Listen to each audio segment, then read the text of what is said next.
Ganito yung buhok ko ka-shiny, ganito din siya kabagsak at ganito din siya kalambot pag ginagamit ko talagang product na to, lalo na pag kumbo. Hello guys, ganito yung buhok ko. Tingnan nyo naman, super oily niya, super dry at talagang may baywang na yung buhok ko. Bukod pa doon, naghahanap din talaga ako ng shampoo na makakapagpatanggal ng dandruff ko dahil feeling ko talaga meron akong dandruff sa buhok ko dahil nga ang kati-kati na lagi ng anit ko. Kaya naman nung nakita ko to at nabasa ko itong shampoo na to, agad ako nag-order nito guys para ko nga masubukan. Talaga naman yung buhok ko, ang kati-kati na talaga ng ulo ko palagi. Anyway guys, may mga kulay pala nito na iba't iba kasi nga depende yan sa shampoo na gusto nyo or kung para saan talaga yung gusto nyo hinahanap yung shampoo. Bali, ang in-order ko kulay red kasi nga gusto ko talaga yung buhok ko mawala itong aking dandruff dahil sobrang kati na talaga ng anit ko sa aking buhok. Gusto ko nito yung kanilang white conditioner kasi meron siyang silk protein at moisturizing and smooth hair.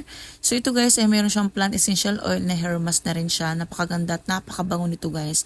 Pag nilagay nyo talaga ang kintab-kintab ng buhok nyo dito at super lambot talaga at napakabango niya. Napakaganda pa dito guys sa conditioner nila ay talagang anti-dandruff din siya kaya nga combo din tong dalawang to. Anyway guys, ito nga pala ang Slick shampoo. Ang kinuha ko yung kulay red kasi nga gusto ko talaga yung dandruff ko nga mawala. Bukod pa doon, nakaka-moisturize din siya ng buhok natin at meron din siyang long-lasting fragrance kaya naman ang bango-bango talaga dito sa buhok pag itong ginamit mo. Maganda din siyang gamitin lalo na kung frizzy hair and dull hair ka. Kaya nga itong gustong-gusto ko guys kasi nga super dry ng buhok ko. Kaya naman pagkatapos kong maligo guys, hindi ko na binoblower yung buhok ko. Ginagamitan ko lang siya ng electric fan para nga matuyo siya.